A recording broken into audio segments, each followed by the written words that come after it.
Hi, I'm Dave Robinson, and welcome to another screencast where I'll be solving a puzzle from the 538's column, The Riddler.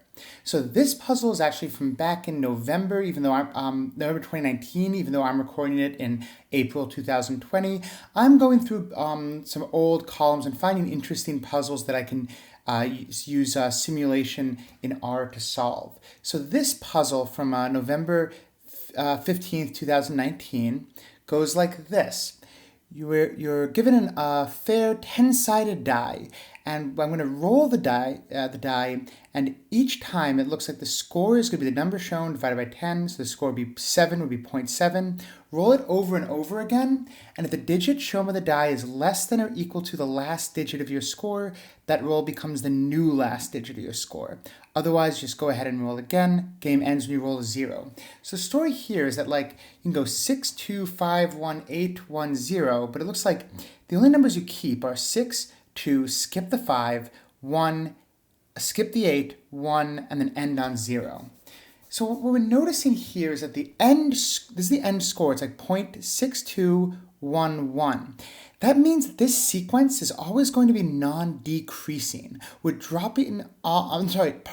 Non-increasing. We're dropping the values like 5 and 8 that are going up relative to the previous values. So I'm just noticing that in terms of that's how I'm going to go about trying to simulate this game, and then I'm going to simulate to find out a lot of scores, find out what the average final score in the game is. Sound fun? It sounds fun to me. So what I'm going to do is start up a new one where I say Riddler, die roll low, I guess. Trying to name this somehow. And the story here is that I could just use sample to generate a sequence like this, the sample function, but there's going to be a relationship between each value and the previous values. I'm only going to keep this 5. I'm not going to keep this 5 because it's smaller than a 2. I'm not going to keep this 8 because it's smaller than a 1. It might sound like I want to use a function like accumulate that's from per that keeps track of that allows recursive relationship, adds new values, but lets me decide whether I keep them. But I actually don't think I am. I've got a creative approach to this that's going to be really efficient using our cumulative functions from dplyr. So I'm going to actually say this is Riddler, what is the name of the puzzle? It's how low can you roll puzzle. Where is it? Here it is. Riddler, how low can you roll cumulative window functions? What are my cumulative window functions? You're going to see. I'm going to load up the tidyverse, even though I think that all I'm going to be working with today is dplyr. So I'm going to start with a tibble. I'm going to do some rolls. And the roll goes, let's see. I'm going to start with 1,000. Probably going to do one later. Of the digits from 0 to 9, replace equals true. Here we go. I just did all my die rolls at once. But I don't know about all, but I did 1,000 die rolls in a row. So here's the first thing. It said the game ends when you roll a 0. So you might have thought, oh, well, you have to, at this point, you have to have something that'll say, oh, keep rolling till you get a 0. Keep rolling, stop when you get a 0. I think differently. I'm generating all my rolls up front, and then I'm dividing it up into individual streaks, into individual sequences based on whether there's a 0.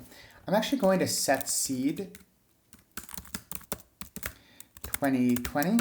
I want every time I run this to get the same result. It'll be a little easier. All right, here we go. Okay. I'm also curious, is the game, if I get a 0, that's actually going to be the hardest part, is keeping the zeros. I'll get back to that later. Okay.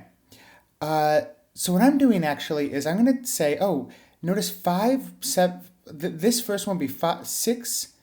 I have to shift the 6, 5, I would drop the 7 and the game ends. Then the game would end again with a score of 0 because there's a 0 right after there. Then a 3, I'd have to drop the 9, have to drop the 5, and have a 0. So that'd be a score of 0.3. The point is I'm seeing 1, 2, 3 games here, 3 sequences here. So I'm actually going to add that. I'm going to say I want to separate out these three sequences. Here's how I'm going to do that. I'm going to say the sequences go these ones, then this, then these. And how do I do that? I'm going to say sequence equals cumulative sum of roll equals 0. So now it says, I'm going to do that with 2020. It says, these are in sequence 0. This is in sequence 1. These are in sequence 2. This is really close to what I want, except I'd rather this. So notice the cumulative sum of something being true.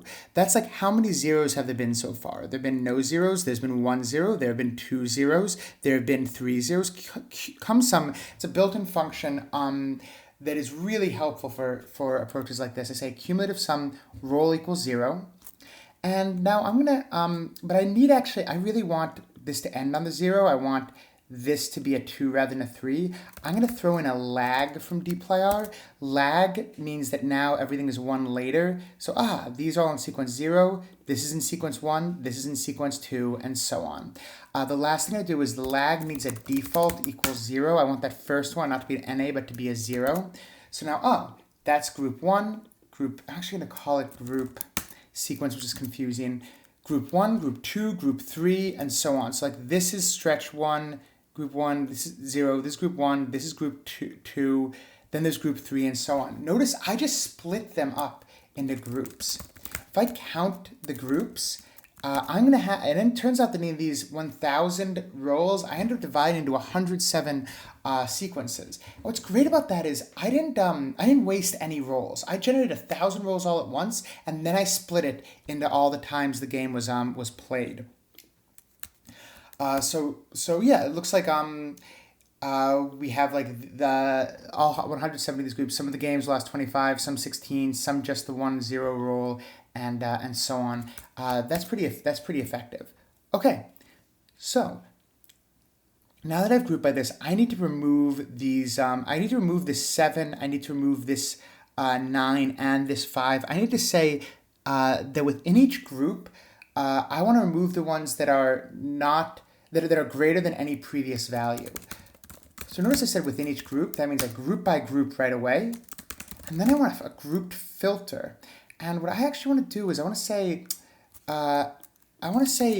the roll must be filter. Roll is less than or equal to the cumulative max of the roll. Oh shoot. That won't work because it'll include the current value. I need lag of cumulative max roll. Oh no, cumulative max. Lag of cumulative max of roll. Let's try that. I'm actually going to, instead of filtering, because I need to get this straight, I'm going to say previous max equals this. So, and I'm also going to say cumulative max lag and then default equals infinity. Why infinity? Because I actually want to because when I'm going to say it must be less than or equal to this, I'm never going to remove this first roll. But 6 is fine. But then this needs to be less than or equal to 6. It is. This has to be removed. So now I can say filter roll less than or equal to previous max. Look at look at this. I'm going to say 6, 5, and then it's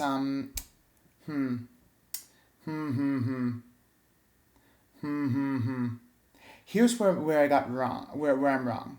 I just realized this is going to keep the value of 7 as a previous max, but that's wrong. It needs to be, let's see, cumulative functions, are they even going to work with this? Because I need to say 6, 5. The problem is I actually need to keep, for the number never to be cumulative max. Oh, it's cumulative min, isn't it? Previous, oh wow, yeah, here, I think I'm just thinking wrong. Let me drop the default a second. I'm still getting this, trying to get this right. Right, it's the cumulative minimum, not the cumulative maximum. Okay, that's much better. is then it'll stay 5. You can never have anything greater than 5. See, I was get min, max, all that stuff confused. So it always has to be less than or equal to the previous minimum. So I'm going to throw in default equals infinite, and then say, so 6, 5, 7, 3, and then filter roll has to be less than or equal to the previous min. The minimum before that value. I don't even think I need a lag. Do I need I don't need a lag. What am I doing? Let me run this like this. There it is. 6, then a 5, then a 0. In this one, it goes 3, then a 0. This one, there's a 7, a 1, a 1. I'm going to actually pipe it to view. Yeah, I just needed a minute there to keep that one straight. But I need to work with like cumulative min. Yeah, it's going to be the cumulative minimum. 3, 2, 0. Let me run this all over. 6, 5, 0. Then just 0. Then 3, 0. 7, 7, 1, 1. It stays 1 for a while, and then it goes to 0. And that's really quite a while to stay 1. And then 5, 2. Is that right? If I removed this filter, would there be that many 1s before there was a... Yeah, there's a 1 here, and... No. Let's see, what did I get wrong? To previous min equals this. Where's my 1? Filter, roll, less than or equal to previous min.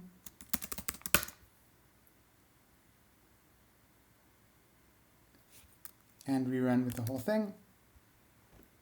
How did I end up with so many 1s? If I drop that filter, 1, oh, I guess this were a lot of 1s. Okay, sorry, I just wanted to like check my math. I'm trying to check this individually. Lots of 1s, then a 0. Okay, so the story is you must always be greater than you must always be less than your cumulative minimum. So in fact, I'm actually going to say, I'm going to change this to a filter. Roll is less than or equal to cumulative minimum. See, it took me a minute to get through that stuff, but see, like 3, then a 2, then an 8, then an 8, then a 0.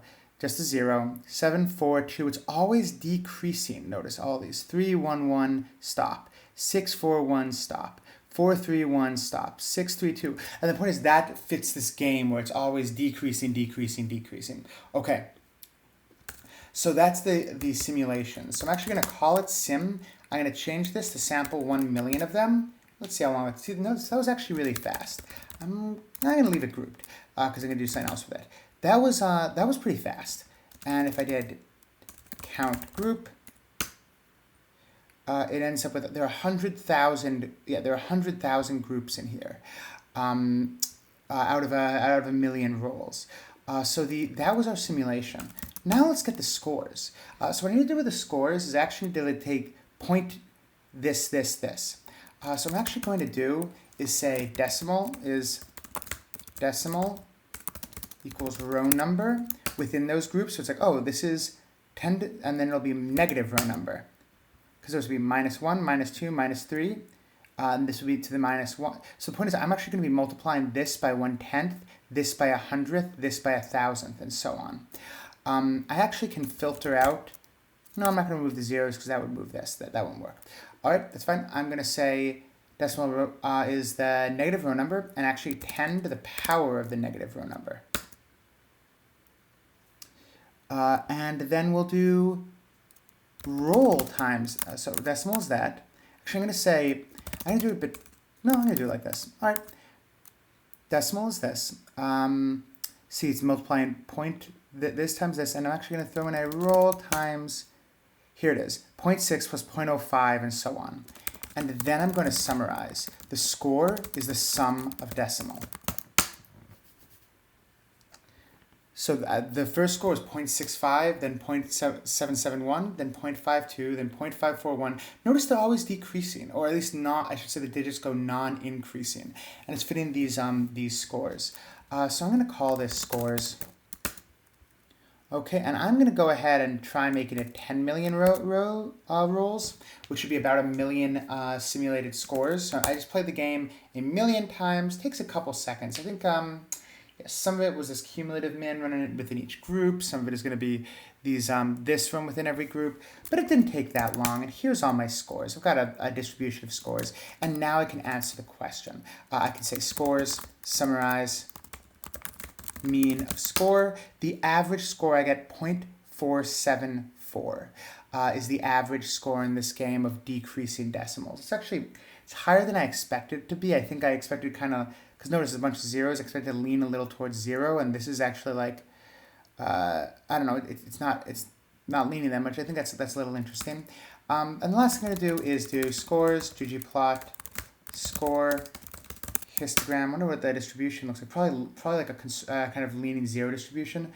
Okay, so it can never be. So there's a shape here that you can actually see, because once you get a 0, okay, once you get a 0.1, you can't be 0.12 or anything like that. It kind of fills out as you go up here. I'm going to say bin width equals 0.01. It's going to be a little bit prettier. Yeah, look at that. So like once you get a 0, you're a 0. Once you get a 0.1, you can only be up to 0.11, and so on. If I did this, how's that look? How's this going to look? Let's find out how this looks. Let's find out, that looks like trash. There's actually kind of interesting within this. It's a kind of a fractal pattern. Isn't that something? It's like, because within each of these little shapes, there's the same thing where you can't go up once you've gone down within a decimal point. That's actually kind of that's really cool. I'm actually, I think it might be helpful to say scale x continuous breaks equals seek 0 to 1.1. Just put the axis breaks every 0.1. That might look a little crowded, but yeah, but notice that kind of gets better across the idea of here's where each of the chunks are, and that's kind of cool. I think that's pretty cool. Okay, so that was our average score. Notice in the end, it wasn't really that much code. There was a group. There was a group with a lag. There was a cumulative sum. There was a cumulative min.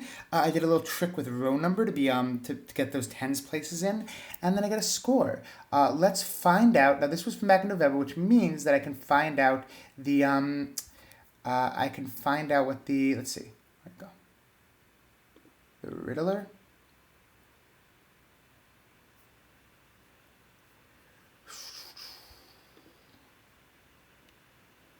I'm going to go to the one after that one, and let's take a look at the answer. See if I got it right. Here it is.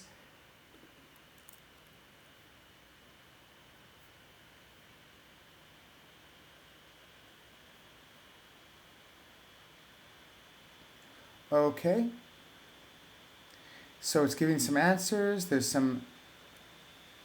Here it is. Average score of 0.4.